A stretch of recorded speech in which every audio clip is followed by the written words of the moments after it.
وَلَقَدْ يَسَّرْنَا الْقُرْآنَ لِلذِّكْرِ فَهَلْ مِن مُّدَّكِرٍ بسم اللہ الرحمن الرحیم رب اشرح لی صدری ویسر لی امری واحلل عقدۃ من لسانی یفقهوا قولی اللهم انفعنا بما علمتنا وعلمنا ما ينفعنا وزدنا علما فبشر عباد الذين يستمعون القول فيتبعون احسنه اولئك الذين هداهم الله وأولئك هم أولو الألباب. أعوذ بالله من الشيطان الرجيم. بسم الله الرحمن الرحيم.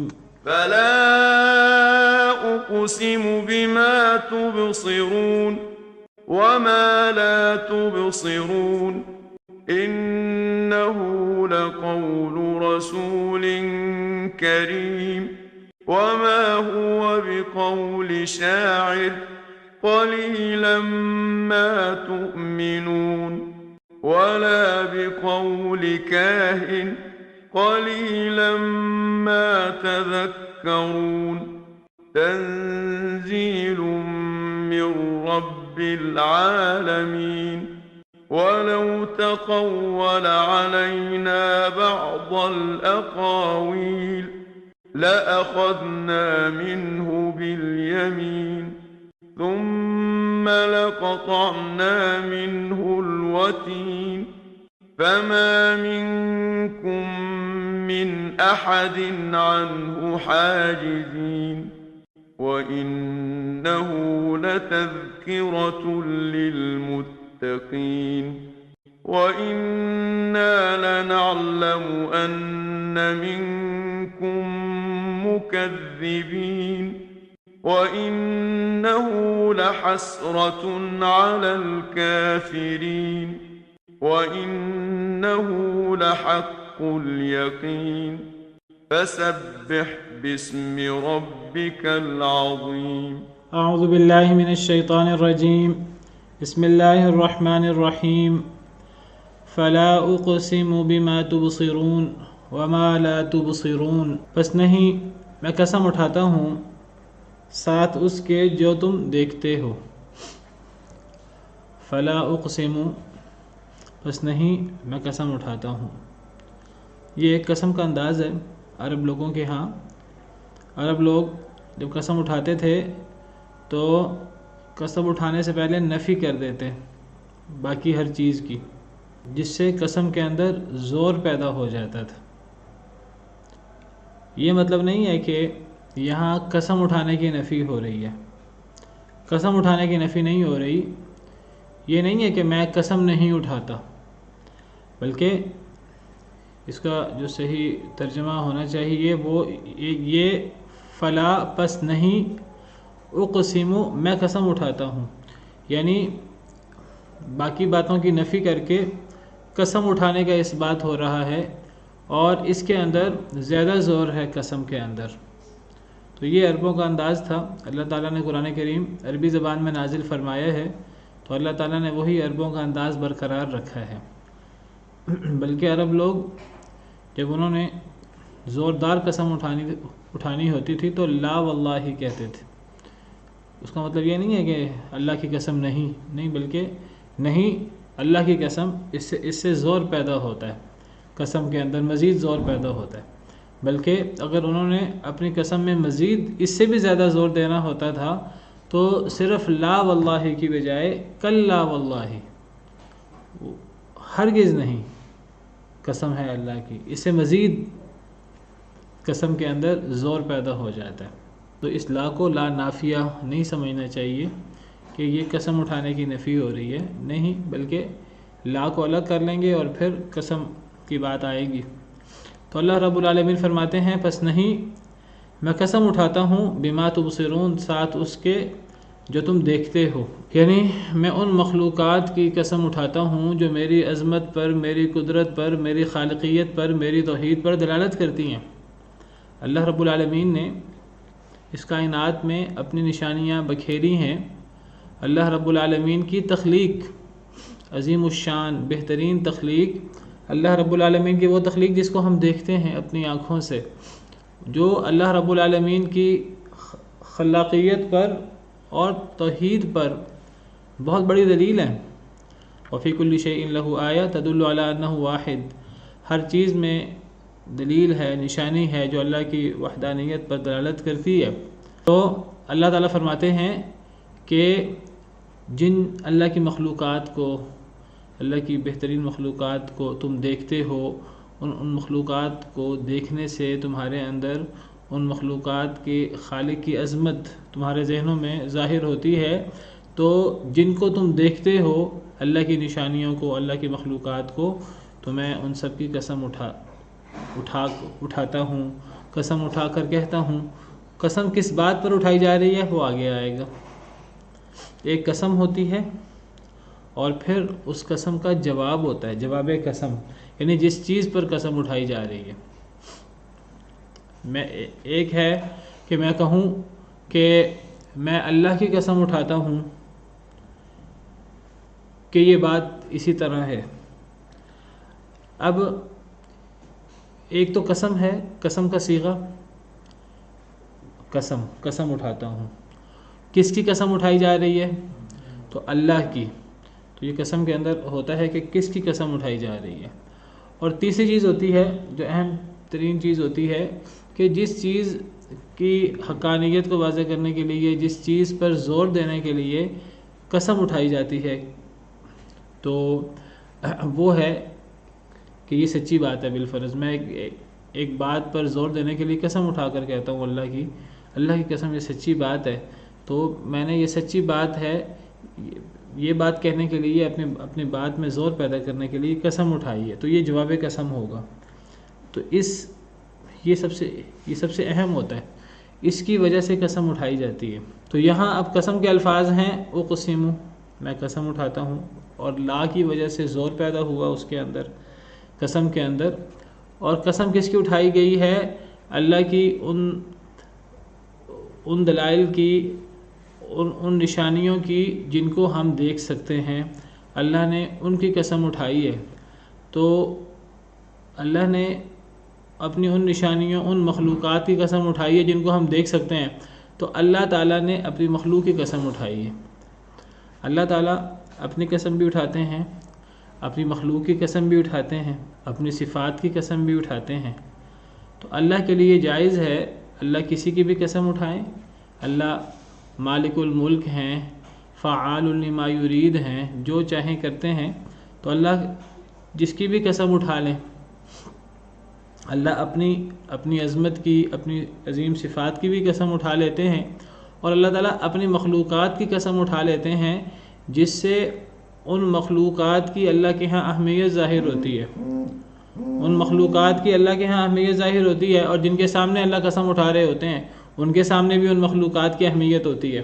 اللہ تعالیٰ اپنی مخلوق کی قسم اٹھا لیتے ہیں، لیکن انسان کے لیے، اللہ کی مخلوق کے لیے یہ جائز نہیں ہے کہ اللہ کی مخلوق جب قسم اٹھائے تو وہ کسی مخلوق کی قسم اٹھائے۔ اللہ کی مخلوق کو جب قسم اٹھانی ہوگی تو وہ اللہ کی یا اللہ کی صفات کی قسم اٹھانی ہوگی، کیونکہ جب مخلوق قسم اٹھاتی ہے تو مخلوق گویا کہ گواہ بناتی ہے جس کی قسم اٹھا رہی ہو، تو گواہ جو ہے وہ اللہ کو ہی بنایا جا سکتا ہے، اللہ کو، اللہ کی صفات کو۔ وَكَفَى بِاللَّهِ شَهِيدًا، اللہ گواہ کافی ہے۔ اللہ ہر چیز کو دیکھ رہے ہیں، دن ہے یا رات ہے، ہلکی آواز ہے، اونچی آواز ہے، تو اللہ تعالیٰ ہر چیز پر گواہ ہیں، ہر چیز سے واقف ہیں۔ احاط اللہ بکل شیء علما، اللہ نے ہر شے کا علم کے ذریعے احاطہ کر رکھا ہے۔ ہم صرف اللہ کی قسم اٹھا سکتے ہیں، اسی لیے حدیث مبارکہ میں آتا ہے من کان حالفا فلیحلف باللہ او لیصمت، کہ جس بندے نے قسم اٹھانی ہے تو وہ اللہ کی قسم اٹھائے یا خاموش رہے۔ صحیح بخاری کی حدیث ہے۔ تو ہمارے لیے جائز نہیں ہے کہ ہم اللہ کے علاوہ کسی اور کی قسم اٹھائیں، لیکن اللہ رب العالمین وہ اپنی قسم بھی اٹھا سکتے ہیں، اور اللہ رب العالمین اپنی مخلوقات کی قسم بھی اٹھا سکتے ہیں۔ تو اللہ یہاں قسم اٹھا رہے ہیں ان چیزوں کی جن کو ہم دیکھتے ہیں، اپنی ان عظیم مخلوقات، ان مخلوقات کی جنہیں ہم دیکھتے ہیں اور ہمارے دل میں اللہ کی عظمت نمایاں ہوتی ہے، اللہ ان کی قسم اٹھا رہے ہیں۔ وَمَا لَا تُبْصِرُونَ، اور جو تم نہیں دیکھتے اس کی بھی، یعنی گویا کہ اللہ تعالیٰ قسم اٹھا رہے ہیں ان چیزوں کی جو انسان دیکھتے ہیں اور ان کی بھی جو انسان نہیں دیکھتے، یعنی اللہ کی وہ مخلوقات جن کا ہمیں پتہ ہے اور وہ مخلوقات جن کا ہمیں پتہ ہی نہیں ہے۔ اللہ کی بہت ساری ایسی مخلوقات ہیں کہ ہمیں ان کا پتہ ہی نہیں ہے کہ اللہ کی مخلوق ہیں کہ نہیں، ہمیں ان کا پتہ نہیں ہے اس لیے کہ جن علاقوں میں ہم رہتے ہیں وہ ان علاقوں میں نہیں ہیں، جس جگہ ہم ہیں وہ اس جگہ پہ نہیں ہیں، یا تو اس لیے ہمیں نہیں پتہ یا ہمیں اس لیے نہیں پتہ کہ وہ ہیں ان جگہوں پر جن جگہوں پہ ہم رہتے ہیں، لیکن ہم انہیں دیکھ ہی نہیں سکتے، ہم انہیں محسوس نہیں کر سکتے، ہم ان سے لا علم ہیں۔ ممکن ہے اللہ کی کوئی ایسی مخلوقات ہو، مثلا ہم یہاں ہیں پاکستان میں لاہور میں، تو اللہ کی کوئی مخلوقات جو ہیں وہ ایسے افریقہ کے جنگلوں میں ہوں کہ جن کو ہم لوگ نہیں دیکھ سکتے، ایسے کوئی جانور ہوں، ایسے کوئی حشرات الارض ہو جن کو ہم نہیں دیکھ سکتے، جن کو ہم نے کبھی دیکھا نہیں ہے، کبھی وہ شہری آبادی میں آئی نہیں، وہ مخلوقات پانیوں میں، سمندروں کی گہرائیوں کے اندر اللہ کی ایسی مخلوقات ہوں جو آج تک کسی نے دیکھی نہ ہوں، تو اس سے وہ مخلوقات بھی مراد ہو سکتی ہیں کہ وہ جو ایسی، اور ممکن ہے کہ یہ جو ستارے ہیں اور سیارے ہیں ان میں کہیں کوئی ایلینز رہتے ہوں، اللہ کو پتہ ہو، اللہ کو پتہ ہے، ہمیں نہیں پتہ۔ تو اللہ کی ان مخلوقات کی قسم، اللہ ان کی قسم اٹھا رہے ہیں جن کو ہم دیکھتے ہیں یا نہیں دیکھتے، تو ہم جن کو نہیں دیکھتے ان میں ایسی اللہ کی مخلوقات بھی، اللہ کی ایسی نشانیاں بھی ہو سکتی ہیں کہ جو ایسی جگہوں پر ہیں جہاں ہم نہیں ہیں، یا پھر ایسی مخلوقات بھی اللہ کی ایسی نشانیاں بھی ہو سکتی ہیں کہ جہاں ہم ہیں وہ بھی وہیں ہوتی ہیں لیکن ہم انہیں دیکھتے ہی نہیں ہیں، دیکھ نہیں سکتے۔ جن، فرشتے، جراثیم اور ایسی مخلوقات جو اتنی چھوٹی ہیں، ابھی جراثیم کے بارے میں کچھ عرصہ پہلے ہمیں پتہ لگا ہے، اس سے پہلے کسی کو پتہ ہی نہیں تھا کہ جراثیم بھی ہوتے ہیں، اور ابھی پتہ نہیں کتنی مخلوقات ہیں جو ہمارے جو ہیں وہ اسی جہاں ہم ہیں وہیں موجود ہیں، جیسے جن اور فرشتے اور اس قسم کی چیزیں، اور ایسی مخلوقات اور بھی ہو سکتی ہیں جن کا ابھی تک ہمیں پتہ نہیں لگا، وہ آئندہ ہمیں ان کے بارے میں انکشاف ہوتا ہے، ڈسکور ہوتا ہے، آئندہ مزید خوردبین اور اس قسم کے آلات نکلتے ہیں زیادہ طاقتور، جس سے ہم ایسی مخلوقات کا ہمیں پتہ لگے جن کو ہم ابھی تک نہیں دیکھ سکے۔ اور ممکن ہے کہ اللہ کی ایسی مخلوقات بھی ہوں جنہیں ہم قیامت تک نہ جان سکیں، ان کے بارے میں قیامت تک ہم معلومات نہ رکھ سکیں، ان کے بارے میں ہمیں قیامت تک معلوم نہ ہو۔ تو اللہ نے ان مخلوقات کی قسم اٹھائی، اپنی ان نشانیوں کی قسم اٹھائی جن کو ہم دیکھ سکتے ہیں اور ان کی بھی جنہیں ہم نہیں دیکھ سکتے۔ اس کے اندر ہر چیز آ جاتی ہے، اور کیا پتہ جن کو ہم نہ دیکھ سکیں وہ بہت زیادہ ہوں ان چیزوں سے جنہیں ہم دیکھ سکتے ہیں۔ تو یہ اللہ کی بہت بڑی عظمت ہے، اللہ اپنی ان عظیم نشانیوں کی اور اپنی ان عظیم مخلوقات کی قسم اٹھا رہے ہیں۔ اچھا، اب اللہ نے قسم کس چیز پر اٹھائی ہے؟ جس چیز پہ زور دینے کے لیے اللہ نے قسم اٹھائی ہے، اِنَّهُ لَقَوْلُ رَسُولٍ كَرِيمٍ، یہ ہے وہ جواب قسم جس پر اللہ نے قسم اٹھائی ہے۔ اللہ کو قسم اٹھانے کی ویسے ضرورت ہی نہیں ہے، اللہ رب العالمین کی ہر بات سچی ہے، اور اللہ سے بڑھ کر کسی کی بات سچی نہیں ہو سکتی۔ اللہ تعالیٰ بغیر قسم کے کوئی بات کہیں تو بغیر قسم کے اللہ کی بات 100% سچی ہے، اور اس میں کسی قسم کی خلاف واقعہ ہونے کا کوئی امکان نہیں ہو سکتا۔ وَمَنْ أَصْدَقُ مِنَ اللَّهِ حَدِيثًا، اللہ سے بڑھ کر بات میں سچا کون ہو سکتا ہے؟ وَمَنْ أَصْدَقُ مِنَ اللَّهِ قِيلًا، اللہ سے بڑھ کر قول میں سچا کون ہو سکتا ہے؟ کوئی نہیں ہو سکتا۔ لیکن اس کے باوجود اللہ تعالیٰ اپنی بات پہ زور دینے کے لیے ان لوگوں کے لیے جو انکار کرنے والے ہیں، اللہ تعالیٰ ان کو متوجہ کرنے کے لیے اللہ تعالیٰ جو ہے وہ قسم اٹھا کر بات کرتے ہیں۔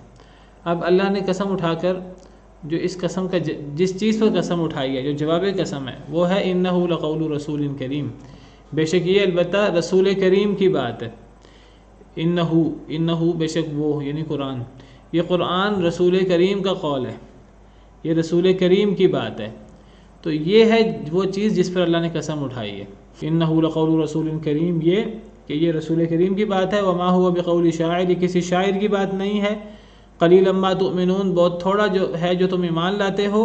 ولا بقول کاہن، اس پر بھی قسم ہے کہ یہ کسی کاہن کی بات نہیں ہے۔ قلیلا ما تذکرون، بہت تھوڑا ہے جو تم نصیحت پکڑتے ہو، تنزیل من رب العالمین، اس پر بھی قسم ہے کہ اللہ قسم کھا کر فرماتے ہیں کہ یہ اتاری ہوئی ہے یہ کتاب من رب العالمین، اللہ رب العالمین کی طرف سے۔ ان تمام چیزوں پر قسم ہے، قسم کا جواب یہ تمام چیزیں ہیں۔ وعلیکم السلام۔ ایک تو یہ رسول کریم کا قول ہے یہ قرآن، اس پر بھی یہ بھی اس قسم کا جواب ہے، قسم سے اس پر بھی زور پڑ رہا ہے، اور یہ بات یقینی طور پر، قسم کے بغیر بھی یقینی طور پر اللہ فرما دیں تو وہ ہمارے لیے وہ یقینی ہونی چاہیے اور یقینی ہے، اللہ قسم کھا کر اس کو فرما رہے ہیں، تو یہ بھی قسم کا جواب ہے۔ وما هو بقول شاعر، یہ کسی شاعر کا قول نہیں ہے، یہ بھی قسم کا جواب ہے، اس پر بھی قسم ہے۔ ولا بقول کاہن، اور یہ کسی کاہن کا قول بھی نہیں ہے، یہ بھی اس قسم کا جواب ہے۔ اور تنزیل من رب العالمین، یہ اتاری ہوئی ہے اللہ رب العالمین کی طرف سے یہ کتاب، یہ بھی اس قسم کا جواب ہے۔ ان تمام چیزوں پر قسم اللہ نے اٹھائی ہے۔ تو یہ جو اللہ نے فرمایا انہ لقول رسول کریم، بے شک یہ یعنی یہ قرآن البتہ بات ہے رسول کریم کی۔ کیا مطلب ہے کہ یہ قرآن رسول کریم کی بات ہے؟ یعنی اس قرآن کو تمہارے سامنے جو پیش کر رہے ہیں وہ رسول ہیں، وہ اللہ کی طرف سے بھیجے ہوئے ہیں، اور یہ وہ رسول ہم نے ان پر یہ قرآن وحی کیا ہے، اور وہ اپنے اوپر وحی کردہ قرآن تمہیں سنا رہے ہیں، وہ اپنے اوپر اللہ کی طرف سے وحی کردہ قرآن تمہارے سامنے پیش کر رہے ہیں۔ تو وہ منہ سے کہتے ہیں کہ میں اللہ کا رسول ہوں، مجھے اللہ نے بطور نبی منتخب فرمایا ہے، اور یہ مجھ پر وحی ہوئی ہے، تم اس وحی کو اللہ کا کلام مانو، تمہیں ان کی بات ماننی چاہیے۔ اگر تمہیں ان کی بات میں کوئی شک ہوتا ہے، تمہیں یقین نہیں آتا، تو اللہ رب العالمین ساتوں آسمانوں کے اوپر سے، عرش کے اوپر سے اللہ رب العالمین تصدیق کر رہے ہیں، اللہ رب العالمین گواہی دے رہے ہیں کہ وہ جو انہوں نے فرمایا ہے رسول کریم صلی اللہ علیہ وسلم نے کہ میں اللہ کا رسول ہوں، یہ ان کی بات سچی ہے، اور جو انہوں نے فرمایا ہے کہ مجھ پر اللہ کی طرف سے یہ وحی اتری ہے، تو یہ بات وہ صحیح فرما رہے ہیں۔ اللہ تعالیٰ نبی کریم صلی اللہ علیہ وسلم کی بات کی تصدیق کر رہے ہیں آسمانوں کے اوپر سے، اللہ تعالیٰ نبی صلی اللہ علیہ وسلم کی بات پر گواہی دے رہے ہیں کہ نبی نے بالکل صحیح بات کہی ہے، اور اللہ سے بڑھ کر کسی کی گواہی نہیں ہو سکتی۔ قل ای شیء اکبر شہادہ، کہہ دیجئے کس کی گواہی سب سے بڑی ہے؟ قل اللہ، کہہ دیجئے اللہ کی گواہی سب سے بڑی ہے۔ شہید بینی و بینکم، اللہ سے بڑا کوئی گواہ نہیں ہو سکتا۔ تو اللہ تعالیٰ یہاں گواہی دے رہے ہیں انہ لقول رسول کریم، بے شک یہ قرآن رسول کریم کا قول ہے۔ یہاں رسول کریم سے مراد نبی کریم صلی اللہ علیہ وسلم ہے، اور اللہ نے بات قسم کھا کر فرمائی ہے، یہاں رسول کریم سے مراد نبی کریم صلی اللہ علیہ وسلم کی ذات ہے۔ یہاں سے یہ مغالطہ نہ ہو کسی کو کہ اللہ تعالیٰ قسم کھا کر فرما رہے ہیں کہ یہ قرآن نبی کا قول ہے، اس سے یہ مغالطہ نہ ہو کہ یہ قرآن تو نبی کا کلام ہے، نبی کا ذاتی کلام ہے، نہیں، یہ مراد نہیں ہے۔ اگر یہ مراد ہوتی کہ یہ قرآن نبی کا کلام ہے، اللہ کا کلام نہیں ہے، تو پھر آگے تنزیل من رب العالمین نہ ہوتا کہ یہ اتارا ہوا ہے رب العالمین کی طرف سے، آیت نمبر 43 میں آگے۔ تو گویا کہ یہاں یہ مراد نہیں کہ یہ نبی کا کلام ہے، یہ نبی کا بنایا ہوا ہے، یہ مراد نہیں ہے، یہ اللہ کا کلام ہے۔ یہ تو اللہ تعالیٰ قسم کھا کر فرما رہے ہیں کہ اللہ کا کلام ہے۔ اللہ یہاں یہ فرمانا چاہ رہے ہیں کہ یہ جو رسول، جو نبی صلی اللہ علیہ وسلم اپنے آپ کو رسول کہہ رہے ہیں، وہ رسول اپنے آپ کو کہنے میں حق بھی جانب ہیں، اور وہ یہ جو تمہیں قول پیش کر رہے ہیں، یہ قول اللہ کی طرف سے اتارا ہوا ہے، اور نبی کریم صلی اللہ علیہ وسلم اللہ کے رسول ہیں، وہ تم تک اللہ کا اتارا ہوا یہ کلام پیش کر رہے ہیں، وہ کوئی شاعر نہیں ہے، وہ رسول، جس طرح اگلی آیت میں آیا وما هو بقول شاعر، وہ شاعر نہیں ہے۔ تم یہ نہ سمجھنا کہ وہ جو کلام پیش کر رہے ہیں، اس کلام کے اندر ہمیں سجا کلامی ملتی ہے، ہمیں آیات کے سرے ایک دوسرے سے ملتے ہوئے ملتے ہیں۔ تو اس قسم کی جو لفاظی ہے وہ عرب لوگ شعروں کے اندر، نثر کے اندر کرتے تھے، اور وہ اس کو فصاحت و بلاغت کہتے تھے۔ تو یہ سجا کلامی اور یہ جو ایک نظم اور ایک ربط اور یہ جو آیتوں کے سیرے ایک دوسرے سے ملتے ہیں تو یہ نہ سمجھا جائے کہ یہ کوئی شعر ہے. جس طرح بعض دفعہ مشرکین مکہ قرآن کریم کو شعر کہہ دیتے تھے اور نبی کریم صلی اللہ علیہ وسلم کو مذاق اڑاتے ہوئے شاعر کہہ دیتے تھے، کہ جس طرح آج کل شعر و شاعری کا بڑا دورہ ہے، تو یہ محمد نے بھی جو ہے وہ کچھ شعر کی صورت میں ایک کلام کہہ دیا ہے اور اس کو اللہ کا کلام کہہ کر ہمارے سامنے پیش کر دیا ہے. اللہ تعالیٰ قسم کھا کر فرماتے ہیں کہ یہ رسول کریم ہے محمد صلی اللہ علیہ وسلم، اور یہ ان کا قول ہے. ان کا قول سے مراد ان کا ذاتی قول نہیں ہے، بلکہ اللہ کا ان کے اوپر اتارا ہوا ہے. تو یہ رسول بحیثیت رسول تم تک اللہ کا اتارا ہوا یہ پیغام پیش کر رہے ہیں، اور وہ رسول ہیں، وہ شاعر نہیں ہیں. ان کے اس کلام کو شاعری نہ سمجھنا. قلیلا ما تؤمنون، بہت تھوڑا ہے جو تم ایمان لاتے ہو. ولا بقول کاہن، اور نہ ہی اس قرآن کو کسی کاہن کا قول سمجھنا، یعنی نہ ہی اس قرآن پیش کرنے والے محمد صلی اللہ علیہ وسلم کو کاہن سمجھنا، اور نہ ہی اس قرآن کو شاعری سمجھنا، نہ ہی اس قرآن کو کہانت سمجھنا. اس زمانے میں جو شاعر ہوتے تھے وہ بڑی سجا کلامی کے ساتھ، ترتیب کے ساتھ جو ہے وہ کلام کہتے تھے، مربوط، منظم.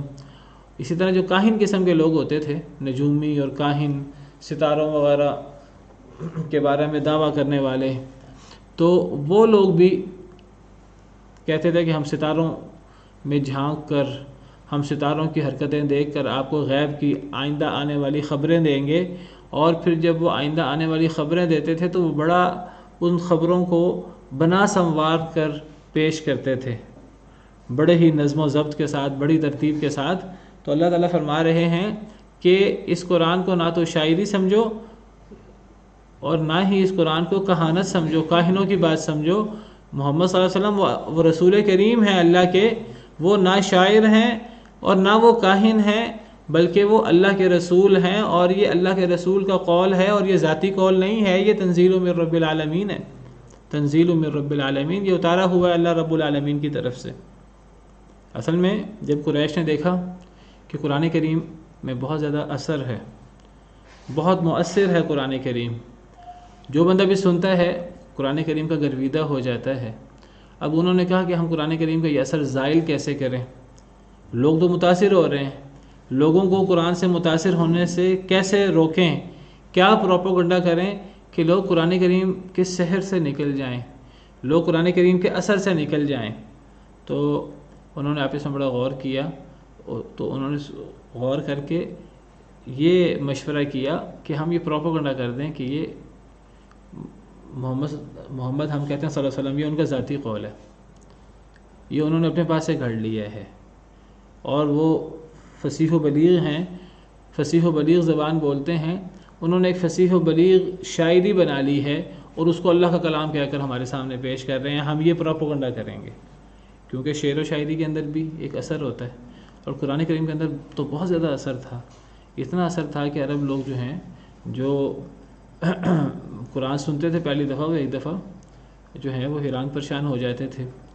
تو انہوں نے کہا کہ پروپیگنڈا کر دو کہ یہ کسی شاعر کا کلام ہے یا کسی کاہن کا کلام ہے، یہ محمد یہ تو شاعر ہیں، یہ تو کاہن ہیں. تو اللہ تعالیٰ نے تردید کی ہے اس کی. اللہ نے فرمایا نہیں، یہ نہ تو شاعر ہیں نہ یہ کاہن ہیں، بلکہ یہ رسول کریم ہیں، اور یہ رسول کریم کا قول ہے جو اللہ کی طرف سے اتارا ہوا ہے. اس کو رسول کریم کا قول کیوں کہا؟ اس معنی میں اس کو قول کہا ہے رسول کریم کا، یعنی یہ رسول کریم کا ایسا قول ہے جس کی تبلیغ کرنا ان پر ضروری ہے، جس کی تبلیغ کرنا، جس کو آگے پہنچانا امت تک ان کے لیے ضروری ہے. اس معنی میں اسے رسول کریم کا قول کہا ہے. یعنی یہ رسول کریم کا، محمد صلی اللہ علیہ وسلم کا جو رسول کریم ہیں، اللہ کی گواہی ہے، یہ ان کا ایسا قول ہے جو اللہ کی طرف سے ان پر اترا ہے. تو وہ اس کو کہہ رہے ہیں، وہ اس کو سنا رہے ہیں اپنی امت کو. تو یہ انہیں اس قول کو، اس کلام کو امت تک پہنچانا ضروری ہے. نبی کریم صلی اللہ علیہ وسلم کی بنیادی ذمہ داری یہی تھی کہ وہ اللہ کی طرف سے ان پر جو وحی اترے اس وحی کو آگے پہنچا دیں. جس طرح اللہ تعالیٰ نے فرمایا یا ایھا الرسول بلغ ما انزل الیک من ربک، کہ اے رسول صلی اللہ علیہ وسلم جو کچھ آپ پر آپ کے رب کی طرف سے نازل ہوا ہے آپ اسے آگے پہنچا دیں. وَإِن لَّمْ تَفْعَلْ، اور اگر آپ نے یہ کام نہ کیا، فَمَا بَلَّغْتَ رِسَالَتَهُ، تو آپ نے وہ جو پیغام، جو رسالت آپ پر اتری ہے، آپ نے وہ پیغام آگے پہنچایا نہیں، آپ نے وہ پیغام آگے پہنچانے کا حق ادا نہیں کیا.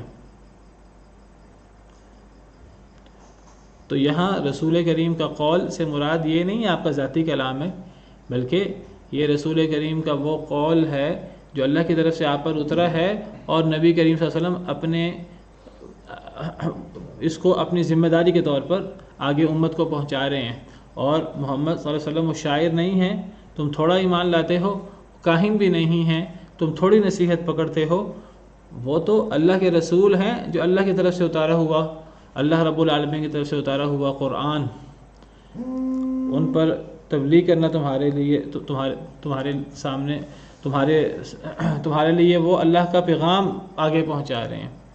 تو یہ اس ساری بات پر اللہ نے قسم اٹھائی ہے، اور قسم بہت بڑی اٹھائی ہے، ان چیزوں کی جنہیں ہم دیکھتے ہیں ان کی بھی، اور جنہیں ہم نہیں دیکھتے ان کی بھی.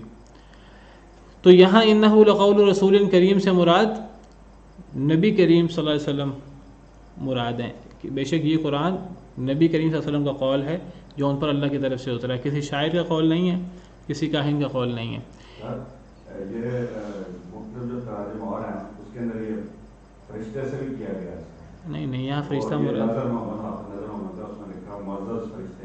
نہیں، یہاں فرشتہ مراد نہیں ہے بالکل بھی، کیونکہ فرشتے کو کوئی بھی شاعر نہیں کہتا تھا، فرشتے کو کوئی بھی کاہن نہیں کہتا تھا.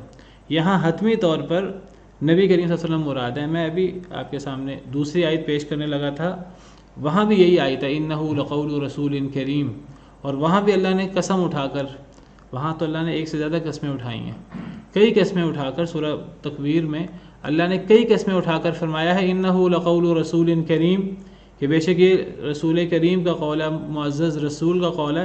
وہاں رسول سے مراد فرشتہ ہے. ممکن آپ نے وہ آیت کھول دی ہو سورہ تکویر والی، تو وہ میں آپ کے سامنے کھول دیتا ہوں آیت کریمہ، وہاں بھی یہی الفاظ ہیں، لیکن وہ سورہ تکویر ہے، انہ لقول رسول کریم، سورہ تکویر آیت نمبر 19. یہ ہم پڑھ رہے ہیں سورہ حاقہ آیت نمبر، سورہ حاقہ میں رسول کریم سے مراد نبی کریم صلی اللہ علیہ وسلم ہے، یہ بات. لیکن آپ دیکھیے کہ وہ جو سیاق و سباق ہے سورہ حاقہ کا، وہ فرشتہ نہیں ہو سکتا، کیونکہ فرشتے کو کوئی بھی شاعر نہیں کہتا تھا، فرشتے کو کوئی بھی کاہن نہیں کہتا تھا. حضرت جبریل امین علیہ السلام کو اللہ تعالیٰ فرما رہے ہیں کہ وہ رسول کریم کا قول ہے، یعنی نبی صلی اللہ علیہ وسلم، اور اللہ نفی کر رہے ہیں کہ وہ محمد صلی اللہ علیہ وسلم رسول کریم ہیں، وہ شاعر نہیں ہیں، وہ رسول کریم ہے، وہ کاہن نہیں ہیں. تو یہ تو نبی کریم صلی اللہ علیہ وسلم کی بات ہو رہی ہے سورہ حاقہ میں. لیکن اس سورہ تکویر میں بھی یہی الفاظ ہیں، سورہ تکویر آیت نمبر 19، بلکہ یہاں قسمیں شروع ہو رہی ہیں آیت نمبر 15 سے. فلا اقسم بالخنس،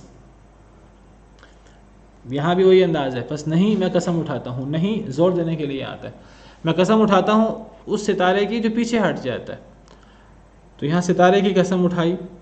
الجوار الکنس، چلنے والا، الکنس چھپنے والا، چلتا رہتا ہے چھپ جاتا ہے، پھر پیچھے ہٹتا ہے چھپتا ہے، ستارہ ظاہر بھی ہوتا ہے چھپ بھی جاتا ہے. واللیل اذا عسعس، رات کی قسم جب وہ چھا جائے. دیکھیے یہاں ستارے کی قسم ہے، خنس، الجوار کی قسم ہے، الکنس کی قسم ہے، پھر رات کی قسم ہے. یہ سب اللہ کی مخلوقات ہیں. رات کی قسم جب وہ چھا جائے.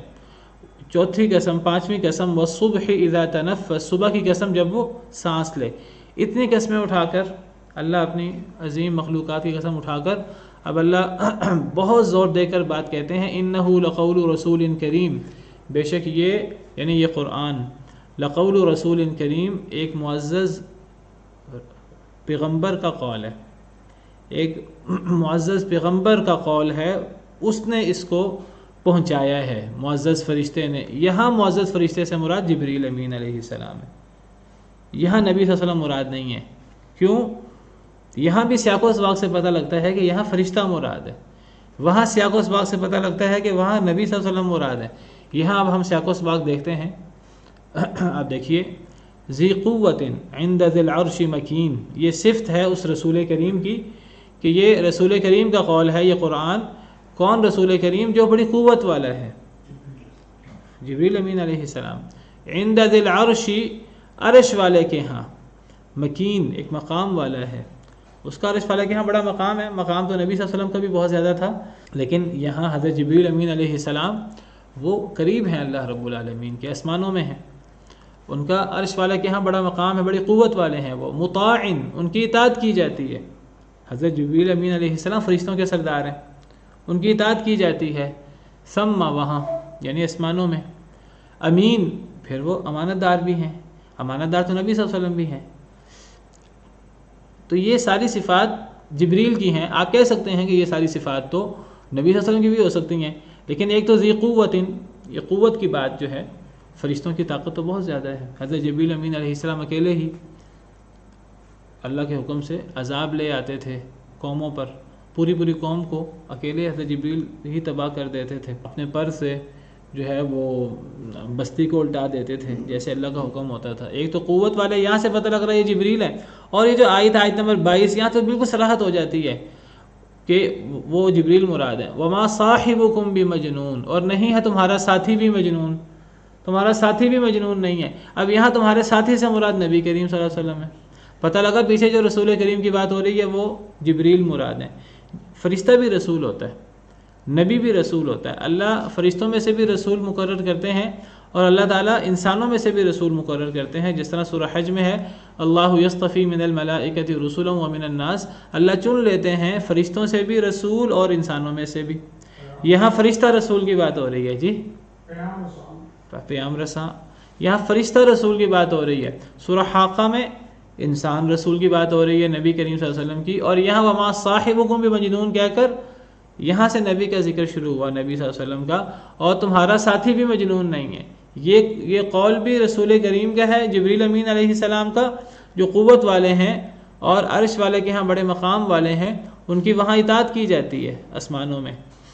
یہ بھی خاص حضرت جبریل کی صفت ہے کہ وہ آسمانوں میں ان کی اطاعت کی جاتی ہے. فرشتے ان کے تابع فرما ہیں، امین امانت دار بھی ہیں. اور تمہارا ساتھی یعنی محمد صلی اللہ علیہ وسلم وہ بھی مجنون نہیں ہے. وَلَقَدْ رَآهُ بِالْأُفُقِ الْمُبِينِ، اور انہوں نے دیکھا ہے اس کو بالافق المبین. کنہوں نے کس کو دیکھا ہے؟ یعنی تمہارے ساتھی نے دیکھا ہے اس کو. کس کو؟ یعنی اس رسول کریم کو جس کا یہ قول ہے، یعنی جبریل. یعنی تمہارے ساتھی نے محمد نے صلی اللہ علیہ وسلم نے دیکھا ہے اس کو، یعنی جبریل امین کو، رسول کریم کو، بالافق المبین، واضح افق میں. یہاں سے تو بالکل سورج کی طرح واضح ہو گیا کہ صاحبکم سے مراد نبی صلی اللہ علیہ وسلم ہے اور رسول کریم سے مراد جبریل ہے. اور اللہ فرما رہے ہیں کہ تمہارے ساتھی نے جبریل امین کو دیکھا تھا افق مبین میں، یعنی آسمان کے واضح کنارے میں دیکھا تھا. کب دیکھا تھا؟ شروع میں جب دوسری وحی نازل ہوئی تھی سورہ مدثر کی، تو نبی صلی اللہ علیہ وسلم نے حضرت جبریل امین علیہ السلام کو ان کی اصل شکل میں دیکھا تھا، زمین و آسمان کے درمیان کرسی پر بیٹھے ہوئے، جس طرح صحیح احادیث میں، صحیح بخاری وغیرہ کے احادیث میں موجود ہے. تمہارے ساتھی نے ان کو دیکھا ہے، یعنی جبریل امین علیہ السلام کو، بالافق المبین، افق مبین میں. بعض لوگ سمجھتے ہیں کہ اس سے نبی صلی اللہ علیہ وسلم کا اللہ کو دیکھنا مراد ہے، حالانکہ یہاں اللہ کی بات نہیں ہو رہی. یہاں پہلے فرشتے کی بات ہوئی ہے کہ وہ فرشتہ رسول کا قول ہے، پھر آگے وما صاحبکم کہہ کر نبی کریم صلی اللہ علیہ وسلم کی بات ہوئی ہے. اور اللہ فرماتے ہیں کہ انہوں نے دیکھا ہے اس کو، یعنی تمہارے ساتھی نے، نبی صلی اللہ علیہ وسلم نے دیکھا ہے اس کو، یعنی فرشتے کو، بالافق المبین، افق مبین پر. وما هو علی الغیب بضنین، اور نہیں ہے وہ غیب پر بخیل، یعنی نبی صلی اللہ علیہ وسلم غیب پر بخیل نہیں ہے. یعنی جو ان کو یہ فرشتے کے ذریعے پیغام آیا ہے، اللہ کے حکم سے پیغام آتا ہے، تو وہ نبی کریم صلی اللہ علیہ وسلم اس پیغام کو چھپا نہیں لیتے، یہ نہیں اس پیغام کو آگے نہیں پہنچاتے، بلکہ وہ اس پیغام کو پورا کا پورا آگے اپنی امت تک پہنچا دیتے ہیں. وہ کوئی بات بھی اپنے حد تک محدود نہیں رکھتے. وہ بخیل نہیں ہے غیب پر کہ غیب کی ساری باتیں، یہ جو غیب سے مراد وحی ہے، یہ جو وحی کی باتیں ان تک آئیں، ان کی یہ ذمہ داری ہے ان وحی کی باتوں کو آگے پہنچائیں. تو فرشتے کی ذمہ داری بھی ہے، فرشتے پر جو وحی ہو فرشتہ اس وحی کو آگے پہنچائے، اور جو فرشتہ رسول تک پہنچا دیتا ہے، رسول کی ذمہ داری ہے کہ رسول بھی آگے پہنچائے. رسول اس غیب کی بات کو اپنے تک بخل کر کے اپنے تک نہیں رہنے دیتا، بلکہ وہ اللہ کے حکم یا ایھا الرسول بلغ ما انزل الیک من ربک کے تحت وہ اس حکم کو آگے پہنچا دیتا ہے اپنی امت تک. وہ غیب پر بخیل بھی نہیں ہے. وما هو بقول شیطان الرجیم، اور نہیں ہے وہ شیطان الرجیم کا قول، یہ ہے اصل میں اصل بات جس کی ساری یہاں بات ہو رہی ہے۔ جو سب سے بڑا الزام ہے جو کفار کا، دیکھیے کفار قرآن کریم کا انکار کرنے کے لیے کبھی تو کہتے محمد صلی اللہ علیہ وسلم کے بارے میں کہ یہ رسول نہیں ہے، یہ تو شاعر ہیں، کبھی کہتے یہ کاہن ہیں، کبھی کہتے یہ جو دعویٰ کر رہے ہیں مجھ پہ قرآن اتر رہا ہے یہ قرآن ان کا اپنا کلام ہے، کبھی کہتے ٹھیک ہے ان پر اتر رہا ہے لیکن ان پر اتارنے والے شیطان ہیں، ان کا شیطانوں سے رابطہ ہے، وہ شیطان انہیں کوئی باتیں پہنچاتے ہیں۔ اللہ نے ان سب چیزوں کا رد کیا ہے ان دونوں آیات میں، یہ سورہ تکویر کی آیات اور سورہ حاقہ کی آیات۔ وہاں دوبارہ آتا ہوں، سورہ حاقہ کی آیات کو سمجھنے کے لیے ان آیات کو سمجھنا بھی بہت ضروری ہے۔ ان آیات میں تو اللہ بتا رہے ہیں کہ جو ہے وہ قسمیں کھا کر، 4 قسمیں 5 قسمیں اٹھا کر کہ وہ جبریل امین کا قول ہے، اور جبریل امین کا بھی ذاتی قول نہیں ہے، وہ بھی ابھی آگے آ رہا ہے۔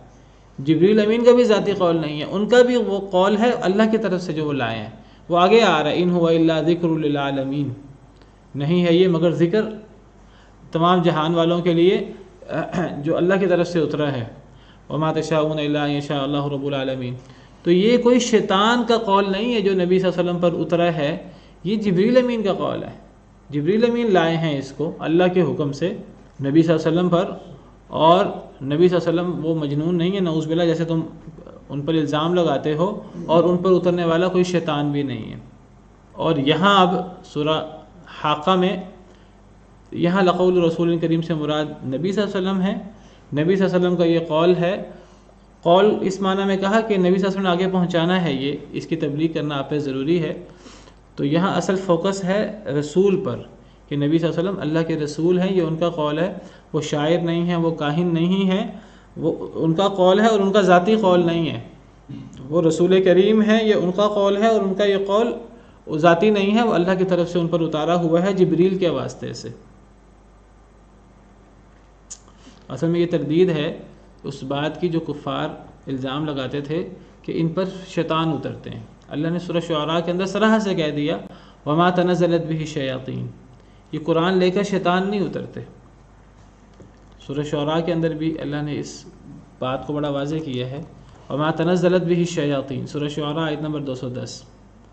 اللہ تعالیٰ فرماتے ہیں کہ شیطان لے کر اس وحی کو نہیں اترتے، وما یعنی قرآن کی وحی، وما ينبغي لهم، ان کے یہ لائق بھی نہیں ہے کہ وہ قرآن لے کر آئیں، وما يستطيعون، اور وہ کر بھی نہیں سکتے، انہم عن السمع لمعزولون، وہ تو سننے سے معزول کر دیے گئے ہیں، اب تو وہ آسمان کی باتیں بھی آرام سے سن نہیں سکتے، اب تو جب کوئی بات سننے کی کوشش کرتے ہیں شہاب ثاقب ان کو لگتا ہے۔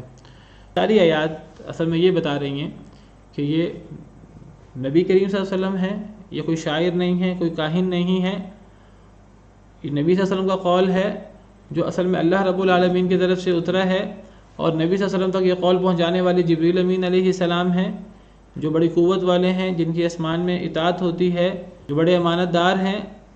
انہوں نے اللہ سے یہ کلام لیا اور اللہ سے یہ کلام لے کر نبی کریم صلی اللہ علیہ وسلم تک پہنچایا، تو یہ اللہ کی طرف سے نازل کردہ کلام ہے۔ تو یہ محمد صلی اللہ علیہ وسلم جو اللہ کے رسول ہیں ان پر اترا ہے، وہ کوئی شاعر نہیں ہے، وہ کوئی کاہن نہیں ہے۔ سیدنا عمر رضی اللہ عنہ کی حدیث ہے، وہ فرماتے ہیں، یہ مسند احمد کی حدیث ہے ان کے اسلام لانے سے پہلے، وہ کہتے ہیں خرجت اتعرض رسول اللہ صلی اللہ علیہ وسلم قبل ان اسلم، حضرت عمر، مسند احمد کی حدیث ہے، حدیث نمبر 108۔ وہ فرماتے ہیں میں نکلا کہ میں نبی کریم صلی اللہ علیہ وسلم سے کوئی بات چیت کروں، کوئی آپ کو تنگ کروں، کوئی آپ سے سوال و جواب کروں، اسلام لانے سے پہلے، قبل ان اسلم، اس سے پہلے کہ میں مسلمان ہوں، میں گھر سے نکلا۔ فوجدته قد سبقني الى المسجد، میں جب ان کے گھر پہنچا تو میں نے دیکھا کہ وہ گھر میں نہیں ہیں، وہ مجھ سے پہلے مسجد جا چکے ہیں۔ فقمت خلفه، میں ان کے پیچھے گیا۔ حضرت عمر شدید تھے، اسلام لانے کے بعد اسلام میں بڑے قوی تھے، بڑے مضبوط تھے، اسلام لانے سے پہلے اسلام کی مخالفت میں بڑے شدید تھے، تو وہ پیچھے گئے نبی صلی اللہ علیہ وسلم کے۔ فاستفتح سورۃ الحاقہ، نبی صلی اللہ علیہ وسلم مسجد میں گئے بیت اللہ میں اور جا کر سورہ حاقہ شروع کر دی، جو ہم پڑھ رہے ہیں۔ فجعلت اعجب من تألیف القرآن، یہ جو قرآن کریم کا ایک تالیف اور قرآن کریم کی یہ جو آیات کا ایک نظم ہے اور قرآن کریم کی فصاحت و بلاغت ہے، یہ سن سن کر میں تعجب کرنے لگا کہ کیسا کلام پڑھ رہے ہیں اور یہ کیسا کلام ہے اور بہترین کیسی بات ہے۔ میں تعجب کرنے لگا سن کر۔ نبی صلی اللہ علیہ وسلم قرآن پڑھ رہے تھے، سورہ حاقہ پڑھ رہے تھے اونچی آواز سے، تو میں قرآن سن سن کر تعجب کرنے لگا۔ کہتے ہیں کہ قرآن سنتے سنتے میرے ذہن میں خیال آیا، فقلت، میں کہنے لگا، ھذا واللہ شاعر، اللہ کی قسم یہ تو کوئی شاعر لگتے ہیں، یہ تو جو ان کا کلام ہے یہ تو شعر و شاعری کی طرح اس کا اثر ہے اور بڑا ہی منظم، مربوط، مسجع، مقفع کلام ہے، یہ تو شاعر لگتے ہیں۔ کما قالت قریش، جیسے قریش کہتے ہیں۔ اصل میں ساتھ قریش کا پروپیگنڈا بھی تھا، جیسے قریش نے پروپیگنڈا کیا ہوا ہے کہ یہ شاعر ہیں، یہ تو واقعی شاعر لگتے ہیں، بڑا اثر ہے اس کلام کے اندر، یہ تو شعر و شاعری لگتی ہے۔ قال، حضرت عمر فرماتے ہیں ابھی میں ذہن میں سوچ ہی رہا تھا کہ کسی شاعر کا قول لگتا ہے، تو نبی صلی اللہ علیہ وسلم نے اچانک ہی یہ آیت پڑھی قرآن کی، انہ لقول رسول کریم، قسم کھا کر کہ یہ رسول کریم کا قول ہے، وما ہوا بقول شاعر، کسی شاعر کا قول نہیں ہے، قلیلا ما تؤمنون، بہت تھوڑا جو تم ایمان لاتے ہو۔ ان کے دل میں خیال آیا کسی شاعر کا قول ہوگا، ابھی دل میں خیال آیا تو اللہ کی طرف سے آیتیں ہی وہ نبی صلی اللہ علیہ وسلم نے تلاوت فرما دی کہ یہ رسول کریم کا کلام ہے، کسی شاعر کا کلام نہیں ہے۔ کہنے لگے، اچانک پھر میرے دل میں خیال آیا، قلت کاہن، میں نے کہا کہ شاعر تو نہیں، کاہن ہو سکتا ہے۔ پھر یہ کاہن لوگ بھی ایسی بڑی بہترین، مرتب، منظم، مسجع، مقفع نثر کلام کہتے ہیں، یہ پھر کوئی کاہن ہوگا۔ ابھی ان کے دل میں یہ خیال آیا تو فرماتے ہیں کہ اس کے ساتھ ہی نبی صلی اللہ علیہ وسلم نے یہ آیت پڑھ دی، ولا بقول کاہن، یہ کسی کاہن کا قول بھی نہیں ہے۔ قلیلا ما تذکرون، بہت تھوڑا ہے جو تم نصیحت پکڑتے ہو، اور ساتھ ہی تنزیل من رب العالمین، یہ تو اللہ رب العالمین کی طرف سے نازل کرتا ہے۔ سارے اشکالات حضرت عمر کے دل میں جو آ رہے تھے، تو پھر اگلی آیتیں بھی آپ نے پڑھی الی آخر السورہ، سورت کے اختتام تک۔ حضرت عمر فرماتے ہیں فوقع الاسلام فی قلبی، اسلام میرے دل میں داخل ہو گیا۔ انہوں نے اقرار نہیں کیا ابھی اسلام کا، کہتے ہیں کہ یہ میرے دل میں شاعر کا خیال آیا، شاعر کی آیت آ گئی کہ شاعر کا کلام نہیں ہے۔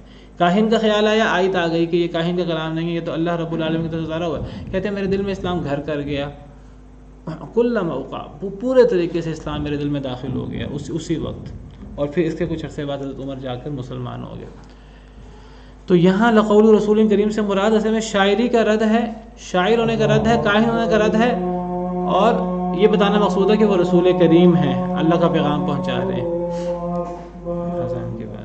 تو میں آپ سے ذکر کر رہا تھا کہ یہاں رسول کریم سے مراد نبی کریم صلی اللہ علیہ وسلم ہے، اور سورہ تکویر میں انہ لقول رسول کریم سے مراد، وہاں رسول کریم سے مراد جبریل امین علیہ السلام ہے، اور وہاں آگے وما صاحبکم بمجنون سے مراد نبی صلی اللہ علیہ وسلم ہے۔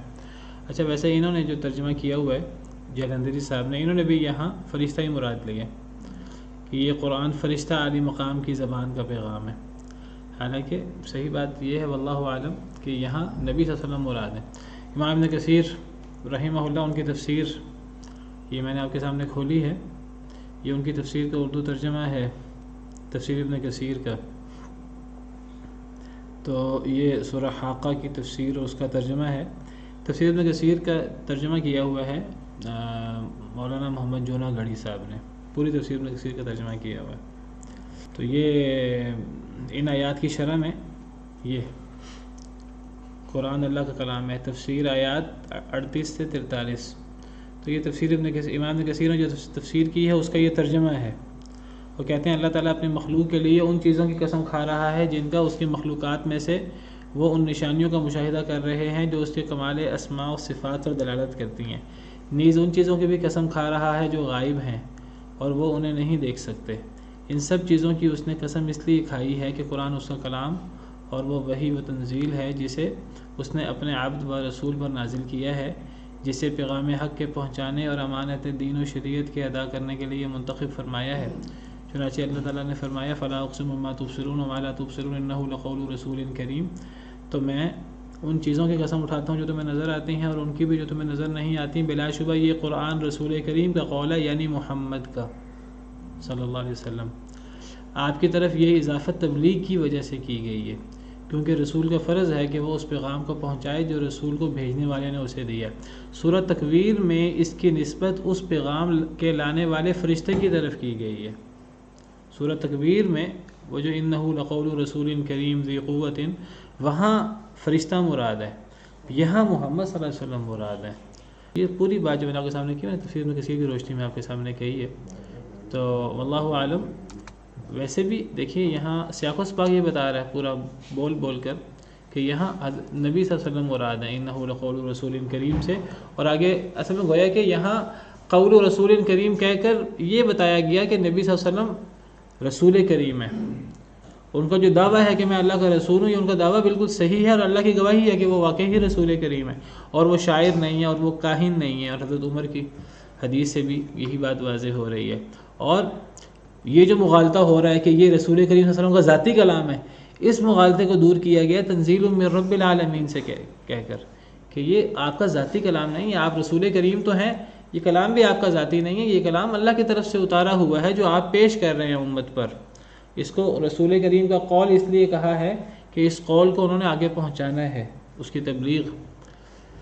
آگے اللہ تعالیٰ فرماتے ہیں وَلَوْ تَقَوَّلَ عَلَيْنَا بَعْضَ الْأَقَاوِيلِ، اور اگر وہ گھڑ دیں ہمارے اوپر بعض باتیں،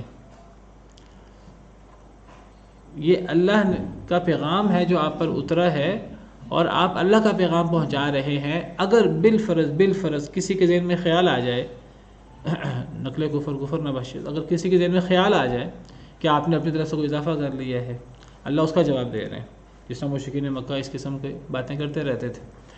اگر وہ گاڑ لے، وہ نبی صلی اللہ علیہ وسلم گھڑ لیں ہمارے اوپر بعض باتیں، اگر اس کلام کے اندر جو اللہ کی طرف سے آپ پر اترا ہے، اللہ کی گواہی ہے، اگر وہ اس کے اندر اپنی کوئی مرضی شامل کر لیں، اپنی کوئی خواہش کی باتیں شامل کر لیں، اپنی کچھ دنیاوی مفادات کی باتیں شامل کر لیں محمد صلی اللہ علیہ وسلم، اللہ فرماتے ہیں لَأَخَذْنَا مِنْهُ بِالْيَمِينِ، پھر ہم البتہ ہم پکڑ لیں گے ان کو بالیمین، دائیں ہاتھ سے، ہم ان کو یمین سے پکڑ لیں گے۔ یمین عربی زبان میں کہتے ہیں دائیں ہاتھ کو، عربی زبان میں یمین دائیں ہاتھ کو بھی کہتے ہیں، اور یمین قسم کو بھی کہتے ہیں، جس کی جمع ایمان آتی ہے۔ ایمان کا مطلب دائیں ہاتھ، یمین کی جمع ایمان، اور یہ قسم کی جمع بھی ہے ایمان۔ لا یؤاخذکم اللہ باللغو فی ایمانکم، اللہ تمہیں تمہاری لغو قسموں پر نہیں پکڑتے۔ تو قسم کو یمین کیوں کہتے ہیں؟ کیونکہ عرب لوگ جب قسم اٹھاتے تھے تو دائیں ہاتھ اٹھا کر قسم اٹھاتے تھے، تو دائیں ہاتھ کو بھی یمین کہہ دیتے ہیں اور قسم کو بھی یمین کہہ دیتے ہیں، ایمان اس کی جمع ہے۔ تو اللہ تعالیٰ فرماتے ہیں کہ اگر یہ قرآن کے اندر اپنی طرف سے کوئی اضافہ کرنے کی کوشش کریں، لَأَخَذْنَا مِنْهُ بِالْيَمِينِ، تو ہم ان کو دائیں ہاتھ سے پکڑ لیں گے۔ دائیں ہاتھ کا ذکر کیوں کیا؟ دائیں ہاتھ کے اندر، ویسے انسانوں کے اندر دائیں ہاتھ کے اندر جو ہے وہ زیادہ قوت ہوتی ہے عام طور پر، تو اللہ کے تو ویسے دونوں ہی ہاتھ دائیں ہیں، جس طرح حدیث مبارکہ میں آتا ہے، جیسے اللہ کی شان کو لائق ہے کہ کلتا یدیہ یمین۔ کوئی بندہ یہ نہ سمجھے کہ اللہ کے بھی ایک ہاتھ میں دوسرے ہاتھ سے زیادہ طاقت ہے، اللہ کے تو دونوں ہاتھ دائیں ہیں صحیح حدیث مبارکہ کے مطابق، لیکن ہم اللہ کے ہاتھوں کو مخلوق کے ہاتھوں سے تشبیہ نہیں دیتے، اللہ کے ہاتھ ہیں جیسے اللہ کی شان کو لائق ہیں، اور ان کے بارے میں جو کچھ قرآن و حدیث میں ہے ہم اس کو من وعن مانتے ہیں، اور ہم اس میں کوئی کسی قسم کی کیفیت تکییف اس کی نہیں کرتے، کوئی کیفیت بیان نہیں کرتے اپنی طرف سے، اور ان کے بارے میں ہم زیادہ تفصیل میں بھی نہیں جاتے، اپنی طرف سے زیادہ سوالات بھی نہیں کرتے۔ تو اللہ تعالیٰ فرماتے ہیں کہ اگر یہ اپنی طرف سے قرآن کے اندر کوئی گھڑنے کی کوشش کریں تو ہم دائیں ہاتھ سے پکڑ لیں گے۔ ایک تو یہ معنی ہے ہم دائیں ہاتھ سے پکڑ لیں گے، یعنی مراد ہے اللہ تعالیٰ فرما رہے ہیں کہ ہم نبی صلی اللہ علیہ وسلم کو اپنے دائیں ہاتھ سے پکڑ لیں گے۔ بعض مفسرین نے اس کا معنی کیا ہے لَأَخَذْنَا مِنْهُ بِالْيَمِينِ، البتہ ہم پکڑ لیں گے نبی صلی اللہ علیہ وسلم کو اگر انہوں نے اس کے اندر اپنی طرف سے اضافہ کرنے کی کوشش کی، ہم ان کو پکڑ لیں گے ان کے دائیں ہاتھ سے، ہم ان کا دایاں ہاتھ پکڑ لیں گے کہ وہ کوئی اضافہ نہ کر سکیں قرآن کے اندر۔ بہرحال پہلی تفسیر زیادہ مشہور ہے کہ ہم ان کو دائیں ہاتھ سے پکڑ لیں گے، ان کو یہ کرنے نہیں دیں گے، صرف ہم روکیں گے نہیں، ثم لقطعنا منه الوتین، پھر البتہ ہم کاٹ دیں گے اس سے الوتین، وتین وہ رگ ہے کہتے ہیں، امام کثیر فرماتے ہیں جو دل تک جاتی ہے، یعنی جس کے اوپر زندگی موت کی بنیاد ہے، آپ اس کو رگ گردن کہہ دیں، آپ اس کو شارک کہہ دیں، پھر ہم شارک کاٹ دیں گے. یعنی اگر محمد صلی اللہ علیہ وسلم نے، جس کو کفار کہتے ہیں، کہ اگر انہوں نے کوئی اس کے اندر کسی قسم کے اضافے کا، کسی قسم کا کوئی گھڑنے کا کوئی ارادہ بھی کیا تو ہم ان کو روک لیں گے دائیں ہاتھ سے، اور پھر ہم ان کو زندہ بھی نہیں رہنے دیں گے. ہم ان کی جو ہے وہ رگ بھی کاٹ دیں گے جس پر زندگی موت کی بنیاد ہے.